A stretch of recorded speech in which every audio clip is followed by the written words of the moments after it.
오늘 김종인 총괄선거대책위원장님 기자간담회는 위원장님께서 먼저 서두에 이 말씀을 주시고 기자님들의 질의를 받는 순서로 진행을 하겠습니다. 네. 오늘 아침에 총리가 소위 방역에 대한 새로운 준칙을 갖다가 발표를 했습니다만은 제가 보기에 이제 현재 상황은 국민 건강과 생명이 심각하게 위협받는 위기 상황이라고 판단하고, 이는 전적으로 문재인 정부의 무능무책임 독선이 비롯된 인재라고 얘기를 할 수가 있습니다. 이 오미크론 변이 발생 이전에 이미 위기 상황에 진입한 것이 지금 현재 상황입니다. 그러니까 이제 코로나 발생 초기의 선진국에 비해서 상대적으로 소위 성공적인 방역이 가능했던 것은 이전 정부에서 세심하게 준비했던 메르스 대응 매뉴얼과 우수한 건강보험 체계가 있었기 때문입니다. 현 상황은 계절 변화에 따라 단기간에 종식된 메르스와 달리 새로운 변이종 발생과 함께 장기화되고 있어 메르스 대응 매뉴얼에서 다루지 않는 상황이며, 이 지점에서 방역의 대실패가 발생했다는 것은 이 문재인 정부의 무능을 그대로 입증하는 거라고 얘기를 할 수 있습니다. 그래서 오늘 발표한 이 총리의 방역 대책이 과연 실효를 거둘 수 있을 것인지에 대해서는 상당히 의구심이 가지 않을 수가 없습니다. 그 코로나 대응에 절대적으로 필요한 과학 방역을 정치 방역으로 전락시킨 것은 국민 건강과 생명 보호라는 국가의 제1차적 책임마저 방기한 무책임함에 해당한다고 할 수 있습니다. 예를 들어서 방역 정보 및 지표의 투명성이 결여되어 있고, 백신 효과, 부작용 등에 대한 대국민 설명이 부족하고, 사전 준비와 구체적인 콘텐츠 플랜도 없이 대선을 의식한 위드 코로나를 시행한 겁니다. 예를 들어서 그동안에 70% 정도의 접종이 이루어지면은 집단 면역이 11월 말쯤은 달성됐다고 하는 것이 정부의 희망사항이었습니다. 그러나 최근에 이제 이 겨울철이 닥치면서 확진자 숫자가 늘어나고, 이거를 지켜보다 결국은 오늘 총리가 발표한 방역의 전환을 갖다 얘기를 했는데, 이게 종전과 똑같은 방역의 실책이기 때문에 그거 효과가 얼마만큼 나타날 것인지에 대해서 매우 의심하지 않을 수가 없습니다. 이러한 것이 왜 이런 상황을 갖다 가져왔게 하느냐. 대통령의 굉장히 안이한 소위 상황인식입니다. 소위 의료 전문가 의견과 경고를 무시하고 방역 책임자 자질 논란, 방역 체계 내부 혼선과 정책 일관성 결여 등이 문재인 정부의 독선에서 비롯다고 봅니다. 그러니까 흔히 얘기해서 무슨 두 마리 토끼를 한꺼번에 잡겠다 하는 이런 생각을 했기 때문에 이 소위 방역과 경제에 관련해 가지고서 어떤 의미는 국민 생명을 위주로 한다고 할 것 같으면 병존에서 얘기할 수 없는 상황을 갖다가 이 불가능한 상황을 갖다가 가능한 것처럼 그와 같은 독선을 부린 결과가 오늘의 현상을 맞이하지 않나 봅니다.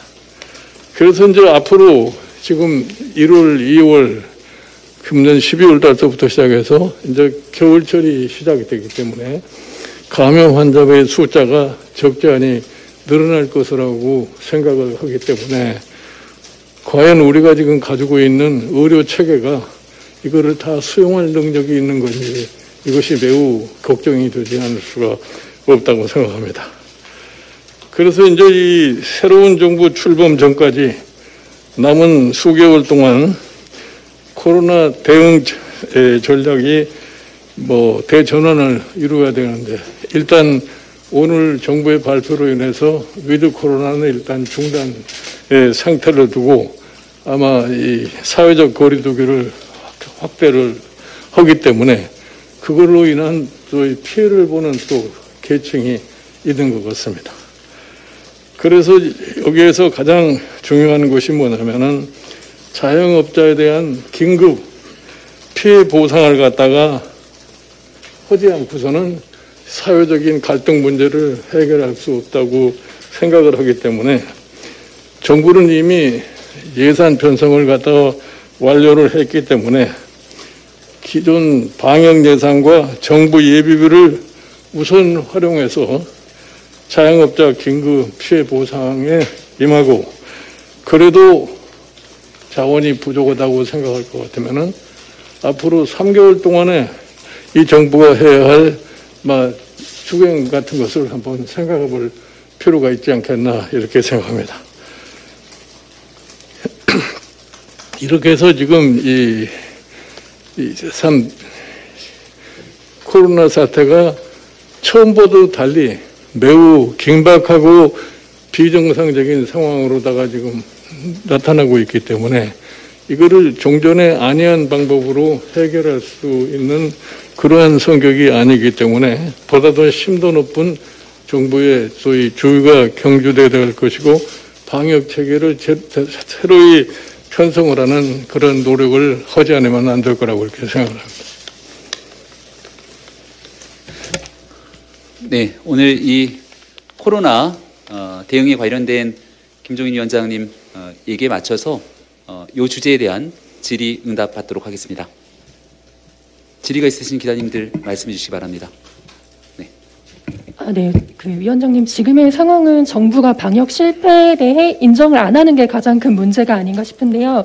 최근까지도 방역에 대해 자화자찬한 배경에 대해서는 어떻게 진단하시는지와 곧 확진자가 10,000명을 돌파할 전망인데요.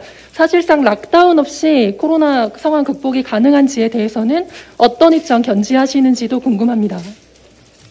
그러니까 처음서부터 이 코로나 대응하는 방식이 너무나 안이했다고는 생각을 해요. 왜냐면은 어떠한 과학적인 근거도 없이 너무나 코로나 사태가 빨리 진정될 수 있다 이런 착각을 해가지고 우리의 그 방역의 능력만 자랑하면 된다 하는 이런 식으로 운영하다가 그때 초기의 방역 체제 자체가 이 코로나 사태가 장기화됨으로 인해 가지고서 더 이상 효력을 발생하지 못하는데 그거를 그대로 고집하다가 보니까 방역 체제가 제대로 작동을 갖다 못한 것이 실태였는데, 그런데 이제 남의 나라에서 백신을 놓고 위드 코로나를 한다고 그러니까 우리도 위드 코로나를 해도 별로 상관이 없지 않느냐는 이런 생각에서 조기에 위드 코로나를 갖다 했다고 봐요. 그러나 위드 코로나를 실시하기 전에 우리나라에서의 전문인들이 시기상조라고 얘기를 하고 보다 더 이 확진자 수를 줄이기 위해서는 더욱더 방역 기간을 좀 또 연장해야 되지 않느냐는 이런 생각을 하는데, 참 대통령께서 너무나 안이하게 판단을 한 것이 결국 가서 오늘과 같은 사태를 갖다가 발생하게 하지 않았나 이렇게 생각합니다.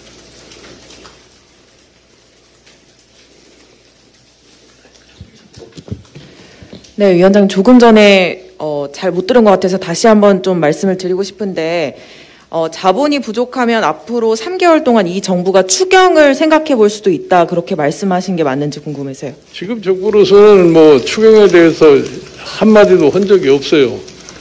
그러나 지금 예산이 확정된 지가 얼마 되지 않잖아요. 그렇기 때문에 정부의 예산의 범위 내에서 일단 쓸 수 있는 한 최대한도의 재정을 갖다가 활용해서 쓰고, 그렇고 그럼에도 불구하고 재정이 부족하다고 생각할 것 같으면 앞으로 이 정부가 존속하는 기간 동안에 있어서의 어느 정도의 예산을 추가적으로 확보하기 위해서 추경이 필요하다면은 추경도 할 수 있지 않나 이렇게 생각을 합니다. 그런데 지금 사실은 보면은 이 정부의 예견력이 굉장히 부족하다고 나는 생각을 해요. 여러분들이 아마 기억하시는지 모르지만 작년 예산을 편성할 당시에 3차 전환 지원금과 관련해 가지고 내가 당시에 이 소위 국민의힘 비상대책위 대표로 있을 적에 미리서 예산에 3차 지원 예산을 확보를 하라 하는 얘기를 했음에도 불구하고 결국 가서 확보를 제대로 안 하고 있다가 예산이 편성이 돼가지고서 불과 한 달도 안 돼가지고서 추경한다고 하는 그런 소위 오지 못할 일을 갖다가 체험을 했는데 금년도 역시 마찬가지 그런 현상이 보이지 않나 이렇게 봐요.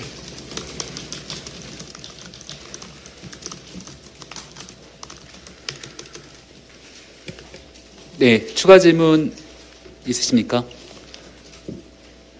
네. 정부가 이 코로나 상황에 대해서 너무 안이하게 판단하고 있다고 하셨는데 그렇다면 국민의힘은 좀 어떤 좀 대안을 가지고 계신지 궁금합니다. 그러니까 지금 사실 코로나 사태에 대해서 지금까지의 정부의 태도라고 하는 것은 비교적 평이한 태도를 보여왔어요. 그저 뭐 예상한 대로 잘 풀리지 않겠느냐 하는 생각하고 이제 최근에 와서 백신의 접종률이 높아짐에도 불구하고 지금 코로나 확진자가 계속 늘어나고 심지어 지금 7,000명이 넘는 그런 상황에 처하게 되어 있지 않아요? 그러니까 사실은 이 코로나를 극복하는 데 있어서 제일 중요한 역할을 해야 할 사람들이 전문인들이 그 역할을 갖다 해야 된다고 생각합니다. 여러분 최근에 소위 보시는 것처럼 청소년에 대한 백신 접종 문제에 대해서 학부형들이 한 70%가 가까이가 지금 반대하고 있는 이런 상황이에요. 그러나 이 정부는 급급한 나머지 어떻게든지 접종을 해야 되겠다 이렇게 얘기를 하고 접종을 받아야 할 학부모나 청소년들이 거기에 대한 별로 호응을 갖다 보지 않는데 이거를 해결할 수 있는 사람은 오로지 전문인들밖에 없어요. 전문인들이 청소년에게 접종을 했을 적에 건강상 별다른 문제가 없다고 하는 것을 정확하게 입증을 해줘야만이 그 사람들이 수긍하고 접종을 할 텐데 그렇게 지금 잘 안 되고 있는 거죠.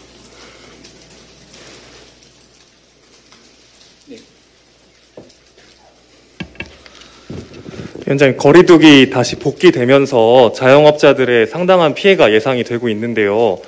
그 이재명 후보 같은 경우는 선제적인 손실 보상을 얘기했거든, 자영업자들에 대해서. 위원장님 생각은 어떠신지 좀 궁금하고요. 또 그 정부 예비비나 추경이 좀 어느 정도 좀 예산이 확보가 돼야 자영업자들에게 좀 사실 선제적인 보상을 하고 나중에 뭐 정산을 한다 이런 얘기라고 하는 것이 말은 쉽게 할 수 있지만 그렇게 간단하게 될 수 있는 게 아니에요. 사실은 자영업자들의 소위 손실 보상이라고 하는 것은 우리 국세청에 가면은 그 자료가 다 있습니다. 매출액 자료도 있고 거기에서 나오는 이익이 얼마라는 것도 자료가 있고 그거에 근거를 해서 이 보상을 갖다가 해주면은 별로 문제가 될 것이 없는데 지금 이 코로나 사태를 너무 지나치게 정치적인 용어로다가 자꾸 풀이하려고 그럴 것 같으면은 그건 절대로 이 효율을 거둘 수가 없어요. 위원장님, 추가로 그러면은 국세청이나 그러니까 과거 매출 자료가 있잖아요. 작년, 재작년 이런 식으로 자영업자들의 그럼 그거랑 비교해서 뭐 줄어든 부분에 대해서 정부가 좀 완전히 보상을 해주는 게 좋겠다 이런 취지신 건가요? 예, 그런 거죠. 예. 실질적인 손실을 보상을 갖다 해주는 거니까.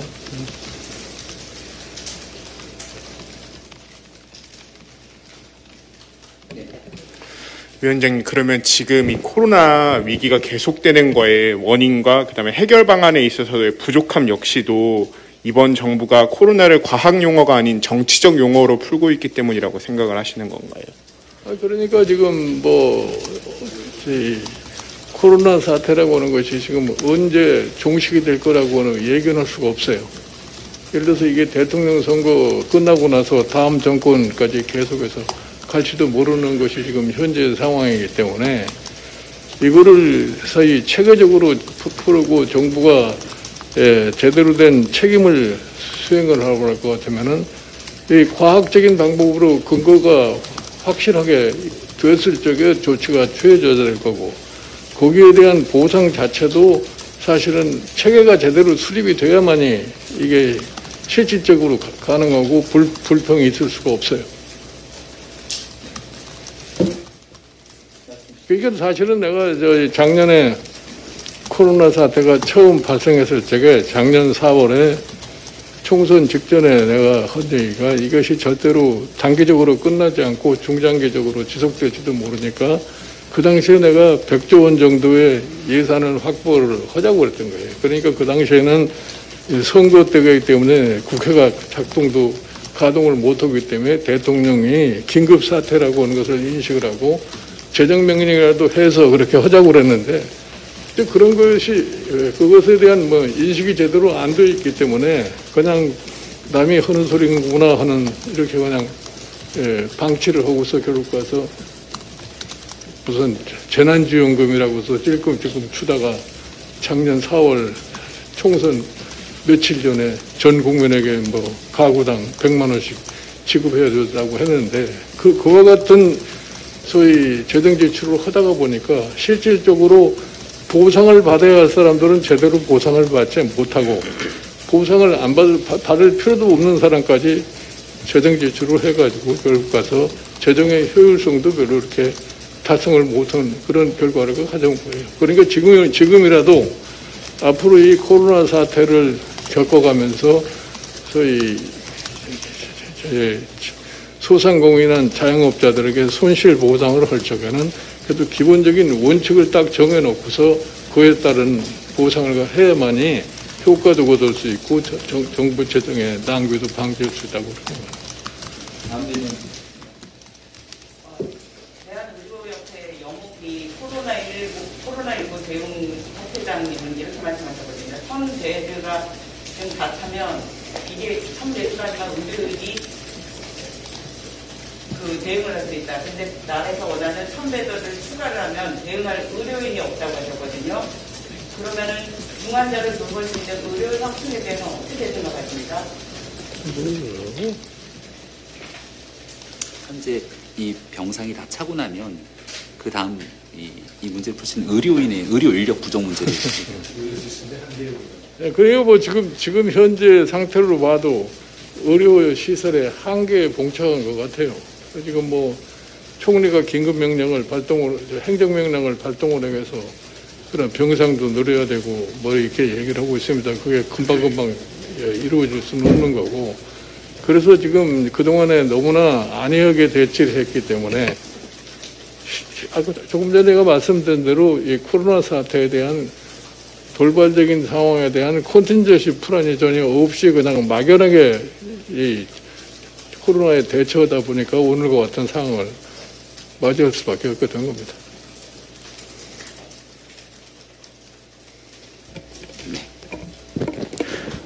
네, 위원장님. 정부가 그러면 방역 예산과 예비비 등으로 지금 동원할 수 있는 돈이 얼마라고 추산하시고 그래서 추경을 만약에 한다면은 어느 정도가 필요하다고 보시는지요? 그거는 이제 밖에서 과연 추경이 얼마가 필요할 거라는 건 얘기할 수가 없어요. 지금은 그거는 예산을 다루는 정부 당국이 사실 그런 손실 보상을 하기 위해서 앞으로 남은 기간 동안 이 정부 기간 동안에 얼마만큼 해야 할 거는 정부의 분석에 달려 있다고 봐요.